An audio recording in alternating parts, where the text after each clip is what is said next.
Hello, hello. Happy full moon in the sign of Cancer this Wednesday. So I am a couple days delayed, but here I am, and I'm looking forward to delivering this transmission around this particular lunar cycle, the first full moon of January 2023.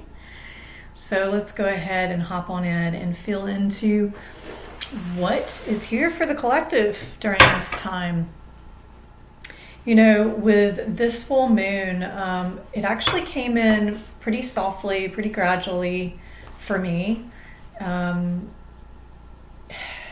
of the more recent full moons have just felt really bold and kind of in my face these last few cycles, but this one has had a real softness to it. It's felt quite large though, and like Cancer, like robust and full. And I've also wanted to be in my home and make my home cozy and be by the fire and be with my family, and even feeling some tenderness around dynamics in my family that I want to give more attention to, and I want to break some generational cycles and habits that have caused suffering in my family. So I don't want to bring that into the dynamic that I'm currently living in. So those have been some of the themes for me. I'm curious, how have you felt leading up to this full moon? We typically feel it about 3 to 4 days beforehand and 3 to 4 days after, and it peaks tonight. So yeah, drop in the comments. Let me know what's here for you. And as I'm just kind of scanning my consciousness, feeling into any other themes that have already presented themselves.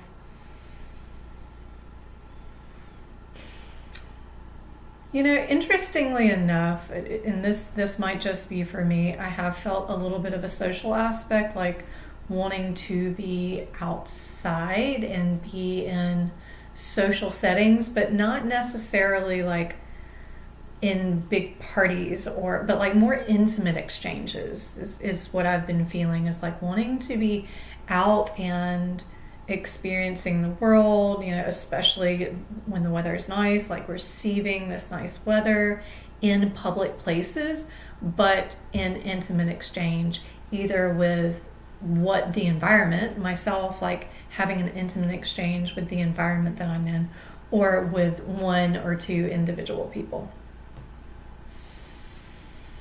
And it's Mercury retrograde. Mercury went retrograde last Thursday, so that tends to affect our communication, that being also our technology, since that's a form of communication, and our nervous system. Okay, that feels like everything that wants to be shared. And our first card coming through for the collective and individual reading is: be ready and willing to learn anew and have the courage to step into the unknown reality of love and magic. Love is the only true power. Start living your life in that vibrational frequency from the inside out. And this is such a good reminder for me, just like in some recent exchanges that I've had, of even though maybe what I'm experiencing externally is not what I want or what I desire, or not up to my expectations, it is my choice to go in and really find gratitude for something, to find gratitude in the experience, and in that being able to really convert what I am experiencing by changing my internal awareness, by changing my internal tune. It sounds like the next door neighbors, landscapers, have continued.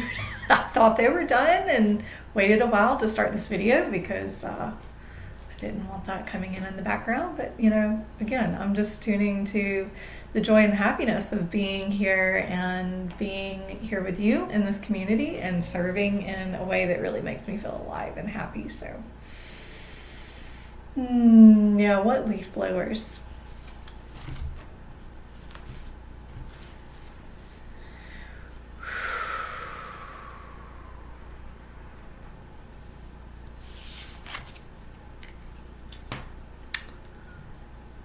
So someone tell me, if you watched the last reading, if this was from this last reading. It could have been from the one before that. Enthusiasm, joy, and love. If you can feel that all the time, then who cares what happens outside? Yeah. So let's bring another card in with this one too.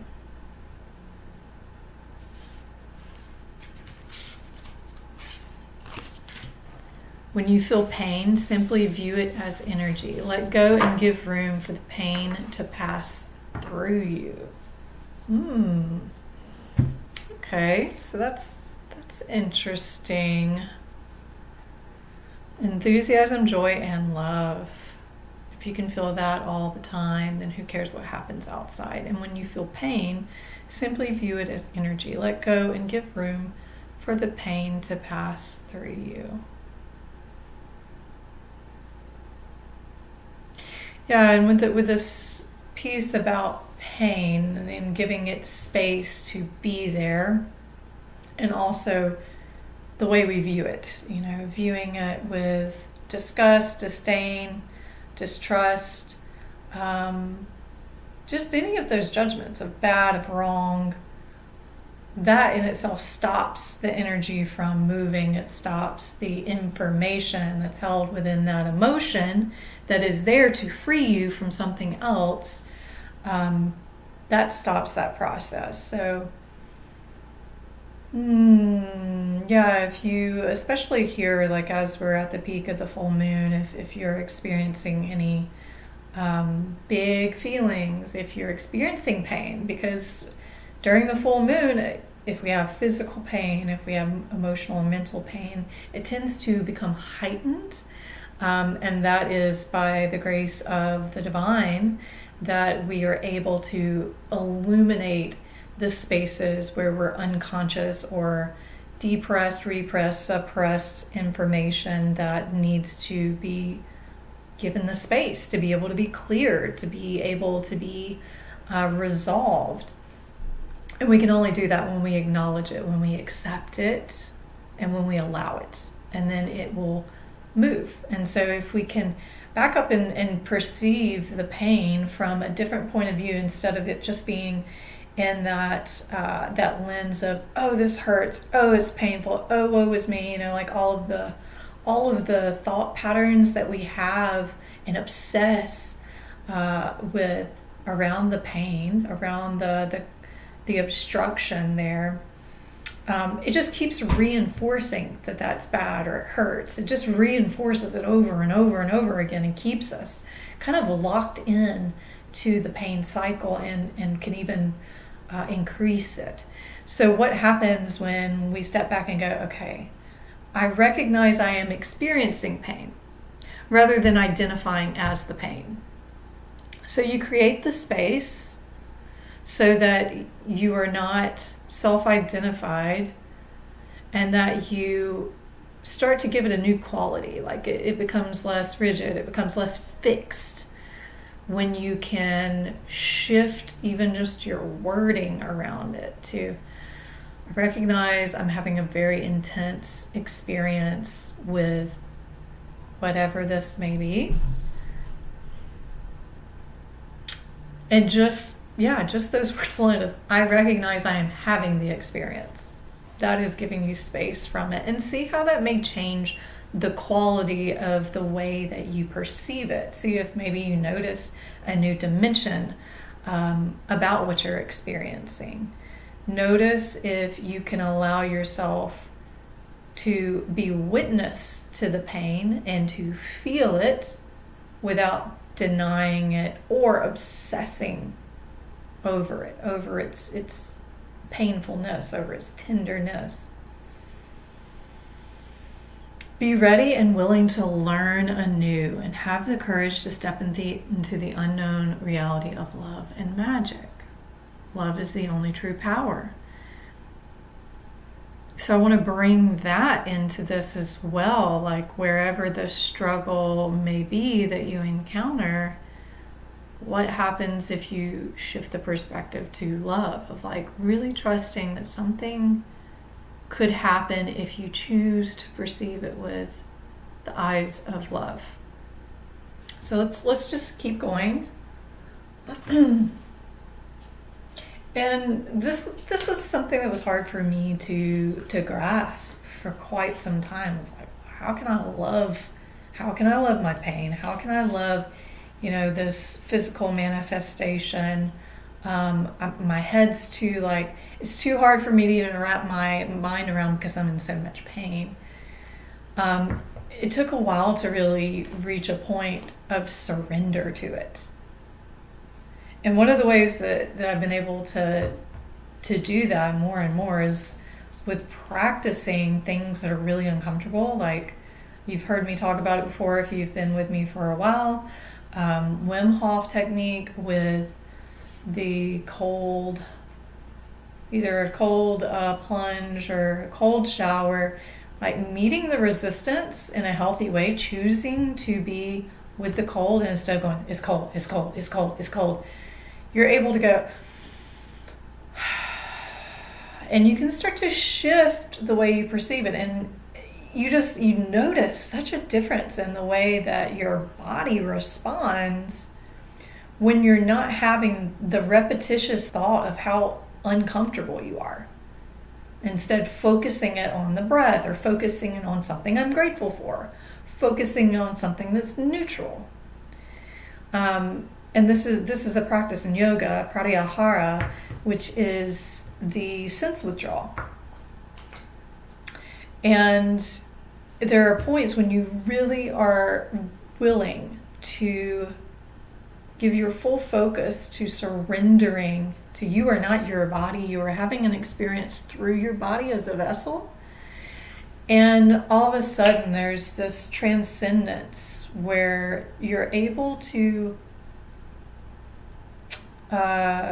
become resilient in a new way.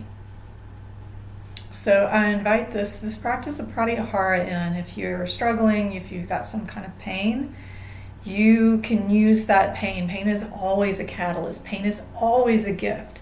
But it won't present itself as a gift if you're choosing to see it as your enemy. So see if you can flip that perspective. How can I make this my friend? How can I make this, how can I love the experience?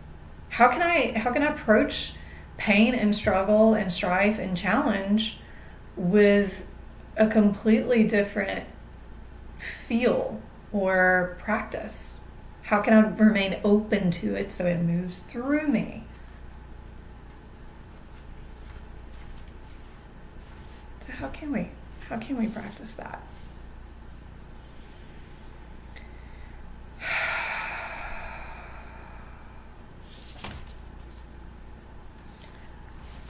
Pachamama. Okay. Pachamama. Come back to the earth. Come back to the mother. Come back to nature. If you are dealing with physical manifestation, I've known a whole lot of people here lately who have really been challenged physically. I do think we have some influence from going from one season to another. There's usually about a 3 to 4 week period where everything has to adjust to the new season of life, the organs as well as the nervous system and the energy field, the energy body. So the Pachamama card, initially as I bring this into the reading, I'm reminded so much of the healing, the restoration, the provisions that are offered to us freely by nature. As a part of nature, when we can return to those ways, and even it's just like the simplicity of grounding, the simplicity of getting sunlight, the simplicity of fresh air. All of these things help to remind and instigate all of these self-healing mechanisms within the body and the mind. So let's hear what this card says. It says, Pachamama, the goddess of the earth, honored by the indigenous peoples of the Andes, holds space for many different creatures to live within her field, including the beautiful, dangerous, and divine humanity. She knows that life thrives through diversity. She is able to foster a life with such genius and generosity because there is no fear preventing her from holding space for the new to emerge. Be open to the new and the different in yourself and your life. Trust, like the Earth Mother, as an act of devotion. She is watching over you as you evolve to manifest the fullness of your sacred and original life purpose. Our last reading was around life purpose, around really trusting the process, trusting all of the different chapters that we encounter in life that lead us to that life purpose, and spending some time contemplating how our life is currently leading us in that direction. This goes on to say, don't hold back from what is happening. Things need to change, so let them change. It may seem chaotic or overwhelming now. However, when you realize that you don't need to figure it all out, you will relax, allowing the wisdom of what is happening at a deeper level to unfold. Trust that your inner resources are enough and will grow to meet your needs for soul expression in the world. You may sometimes feel like you are juggling too many projects with too few arms. The Divine Mother can help you if you trust her to keep an eye on things and guide the process for you. This oracle indicates that peace and harmony will eventually triumph over conflict and challenge, bringing about a new way of being. I hear you. Yeah, so this is fitting in really nicely with the last reading that did have a lot of focus on life purpose and development, and also knowing that the wintertime is this is when it happens under the surface. This is when the magic of life and creation is taking form at the roots, which means it's happening, in the emotional, mental body. It's also happening in the physical body. And so we can't really expect the full manifestation to occur right now. It's happening in the subconscious waves. So there's magic happening, and it's important to trust that. And what happens if you engage with the next challenge? You get a blowout in your car, and what happens if, instead of your initial reaction being to cuss, to be upset, to feel like a victim, to feel like the world is against you, to be mad, what happens if you take a deep breath and go, okay, yeah, what is trying to happen for me? What could possibly be coming into my life right now? Who am I going to meet? How is this going to challenge me to change my finances? And where will that deliver me? How do we come to these challenges with the curiosity of a child? How do we come to these obstacles with the trust of a saint?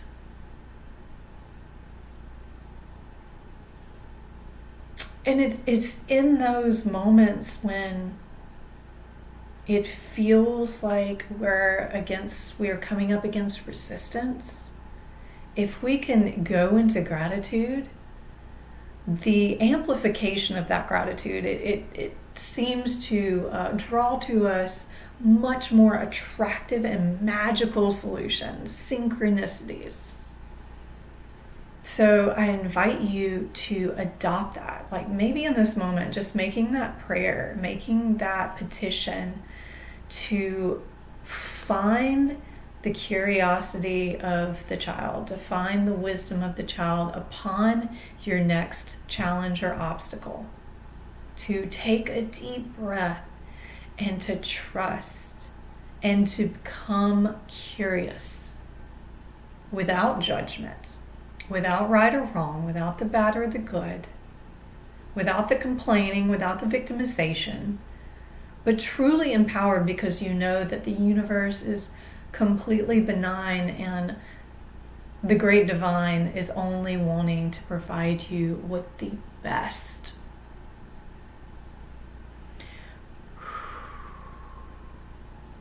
And so using that medicine of Pachamama, the trust that everything is being delivered and provided in the perfect way, at the perfect time. And sometimes we get in our own way. And that means that we have to, certain obstacles have to develop in our life to empower us, to remind us, to restore our memory and our connection with Pachamama.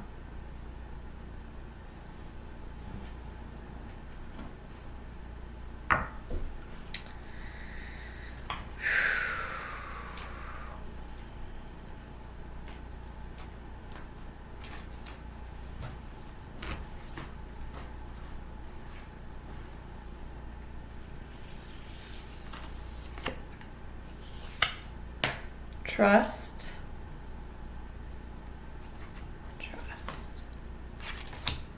Fear. I accept that my inner voice will always guide me correctly. I realize that I am testing my resolve to live in the energy of love.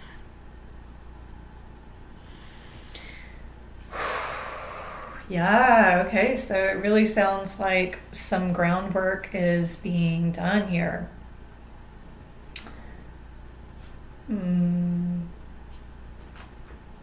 Let's do one of the angel cards.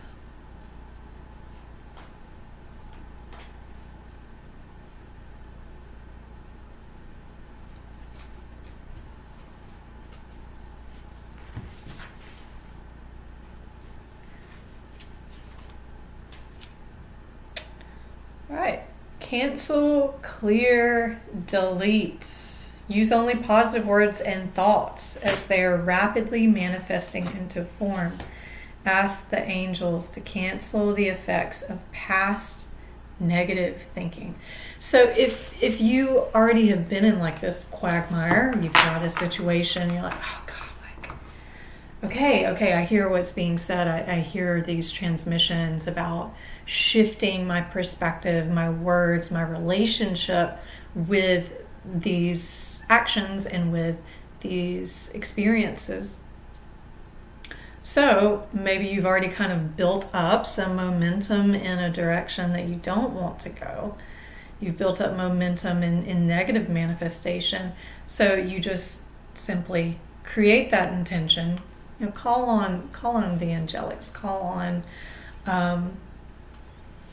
the ones that work with the divine light of Christ, of Father, Mother, God, to clear, cancel, delete all of the past negativity that has built up, all of those patterns, cut those cords. And then the other one here is power animal. Your animal spirit guide is a guardian to you and is helping you with this situation. So I'm curious, how many of you have worked with power animals? How many of you have had either animals come to you in waking life, where you just have like this very interesting, intimate, kind of magical relationship with a certain animal, or they show up in your dreams, or maybe you do some kind of shamanic journeying. You know, how many of you, I'd love to hear in the chat if you do work with power animals. If not, it's something that you can find, you know, videos out there that help with meditation, or even better, just ask. Just ask, okay, show me what my power animal is. I want to receive deeper wisdom, understanding, and about traits and characteristics that I need to adopt, I need to develop. And that's what the spirit animals do, the power animals do, is they help to remind us of the qualities and the characteristics that are strong in them, and then invite us to find them within ourselves, to develop those aspects of ourself. And this is really helpful when we come up against the obstacles. It's really helpful when the fear comes in, when we get triggered, when we feel small, when we feel helpless. It can be very helpful to be reminded of the wolf or the bear or the jaguar or the hawk or whatever the animal is. And it connects you back with the magic of life. It connects you back with love, with Pachamama, with nature. You know, that in itself is one of the provisions given to us by the Divine Mother, is all of these different emanations of divinity that is housed in the little spirits of the creatures and the mountains, and all of the elements, the wind and the waters and the starlight and the sun, the moon. All of these things help to remind us of our own eternal nature.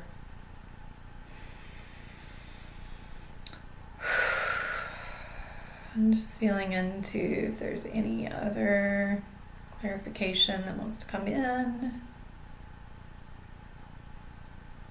All right, I'm going to pull one card from this deck. Okay. Important times, y'all. Important times. Soul retrieval. And I'm curious as what I've felt here recently, kind of what I mentioned at the very beginning about wanting to correct family dynamics in my current family, in my role now as a mother and a spouse and a daughter and a aunt, and all of those different roles. Wanting to correct it in the role that I'm in now because of the way that I was raised and the way that my parents were raised, and not wanting to adopt those generational curses as my own, not wanting to adopt these dysfunctional patterns. And the soul retrieval card, it really reminds me of that. Where have I been disempowered and left part of myself in the past, whether it's through my generational line or past lives or my childhood, where I've separated off some part of myself because of some trauma or some judgment, some fear. Soul retrieval is a practice that helps you recover a part of yourself, your energy, your enthusiasm, or your innocence that you have lost. At first, we'll use soul retrieval to recover from our hurts and heal our childhood wounds. Later, we learn to journey to recover our original nature, that self that never left the Garden of Eden, who still speaks to the rivers, to the trees, and to God. When we return to Eden, we are whole again. And the invitation here says you are no longer fragmented. You are one with creation. You have healed the cause of the pain you feel, so you do not need to dwell on it any longer. Really, it's true. If you are still hovering over an old wound, find a new flight path. Don't be distracted with the little stuff you've already mastered. Go for the big one, the journey back to Eden. And the medicine here: when did you compromise what you truly believed in to be loved or accepted by someone? think back over your life and find the time or times when this happened. Vow never to compromise your integrity again. What have you agreed to in the name of love that you know is deeply wrong? Make it right this instant.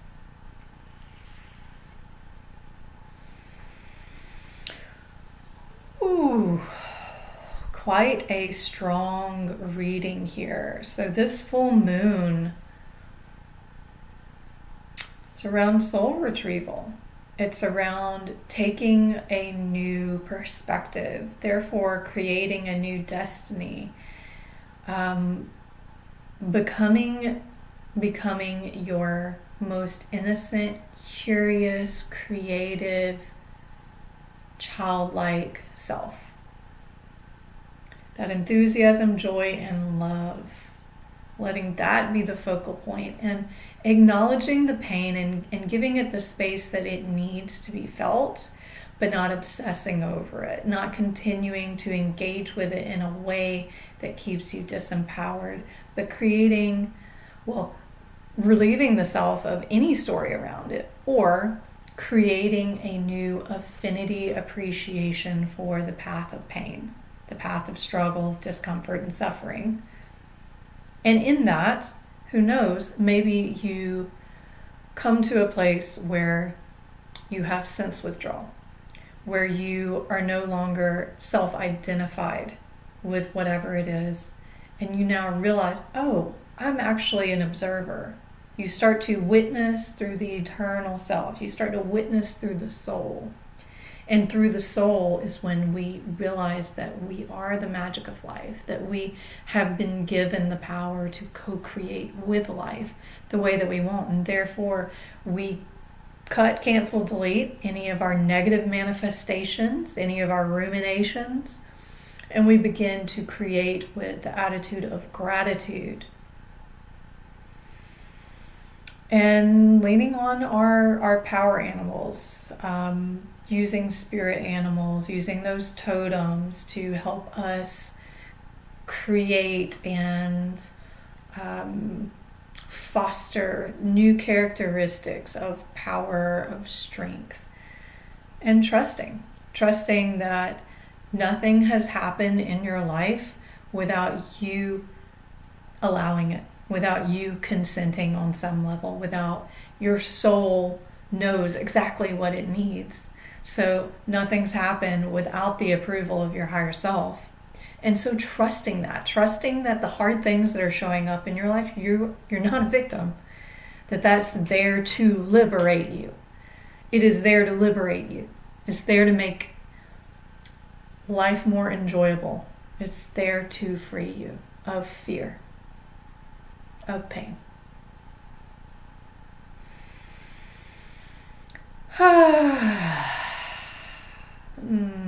Yeah, that feels so good. So entering 2023, I even get this image of a keyhole as I have my eyes closed, that right now, the way that you are meeting these obstacles, you are forming the key for this keyhole that you've never had access to. You've never been able to get it quite right so that you can unlock that door to the destiny that you desire most, to the life that you deserve most. So sending you all so many blessings of love and appreciation during this full moon cycle. If you haven't already, hit like, subscribe if you want to catch more. And until we meet again, keep it pure.